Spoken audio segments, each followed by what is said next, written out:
ketemu anak misalnya atau teman, udah lama nggak ketemu, dia pergi keluar kota, keluar negeri, tiba-tiba kasih kabar, nanti aku pulang besok ya, mendarat di Suta jam 9. Kira-kira Anda datang ke bandara jam berapa? Jam 8. Mustahil. Ya, yang paling dikangenin, yang nggak pernah jumpa, kadang-kadang ada jam 7 udah di sana, nunggu. Ya, kita nggak pernah lihat Allah, tapi selalu dikasih. Kita selalu menghitung yang belum dapat, gak pernah menghitung yang sudah diberikan. Yang sudah ada gak pernah dilihat, sehingga gak merasakan berapa banyak yang dikasih. Sehat, usia, kenyamanan, baru ada masalah sedikit, kacau. Padahal ribuan tahun sebelumnya, ribuan masalah sebelumnya sudah Allah selesaikan. Kan? Jadi ketika melihat dengan itu, dan gak pernah lihat Allah, kenapa gak ada rasa kangen? Dan satu-satunya cara kita menghadap Allah dalam sholat. Makanya Nabi mencontohkan saking bahagianya, rukunya itu panjang. Tapi bukan diada-adakan mesti panjang, bukan.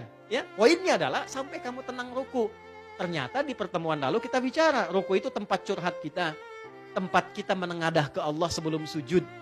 Nah, sampai kita curhatkan masalah kita, tenang kita, bacaan sudah keluar, darah mengalir dengan enak, baru naik. Rasakan sampai punya kepasrahan, baru naik. Kalau belum ada kepasrahan, jangan naik. Karena ada hikmah, ada rahasia dalam i'tidal itu. Apa rahasianya?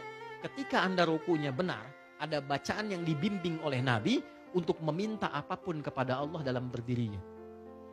Dan Allah langsung balas dengan bahasa, apa yang kau minta? Sepenuh langit, sepenuh bumi, atau sepenuh keduanya? Apapun yang kau minta, aku kabulkan sekarang sepanjang itu kebutuhan dunia dan akhirat.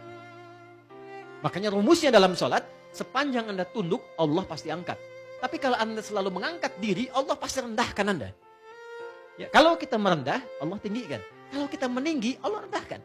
Anda punya kedudukan, sombong, meninggikan, Allah pasti rendahkan. Walaupun kuasanya tinggi, tapi orang lain pasti akan mencela. Sombong tuh. Ya kan? Punya harta, arogan, pasti direndahkan. Tapi ketika Anda membawa sifat rendah, tawadhu, ya kan? Rendah hati, turun, itu Allah angkat. Viralnya yang baik-baik, yang bagus-bagus, yang mulia-mulia. Itulah spiritnya ruku. Begitu kita merendahkan diri, tenang diri kita, pasrah sama Allah, diangkat oleh Allah. Dan diangkatnya dalam keadaan seimbang. Seimbang itu yang tidak tegak, sempurna. Sempurna dirinya, sempurna jiwanya, sempurna ketenangannya, dan sempurna jawaban doa yang Allah berikan kepadanya. Makanya ketika kemudian kita bangun, kita katakan, dan kalimatnya tidak sama dengan semua gerakan perpindahan. Mas Baim dari berdiri, mau ke ruku, baca apa? Allahu Akbar. Dari i'tidal ke sujud, baca apa? Allahu Akbar. I'tidal berdiri ke sujud, Allahu Akbar kan? Bangkit dari sujud apa? Allahu Akbar. Duduk di antara dua sujud, ke sujud baca apa? Allahu Akbar. Cuman satu bacaan, dari ruku ke i'tidal bacaannya beda. Sami'allahu liman hamidah. Ya Allah, Engkau pasti dengar curhat aku tadi dalam rukuku. Ya Allah, Engkau dengar pasti pujianku yang aku berikan padamu dalam rukuku. Aku sudah merendah seperti apa yang Kau perintahkan. Aku memujimu seperti apa yang telah Engkau perintahkan. Aku curhatkan diriku, pasrahkan seperti apa yang Kau perintahkan. Dan pasti Engkau akan mendengar apa yang aku akan mohonkan. Kalau dengan aku sampai tegak berdiri seperti apa yang Kau mintakan belum Kau kabulkan, tunjukkan dengan cara apa lagi aku mesti memohon kepadamu.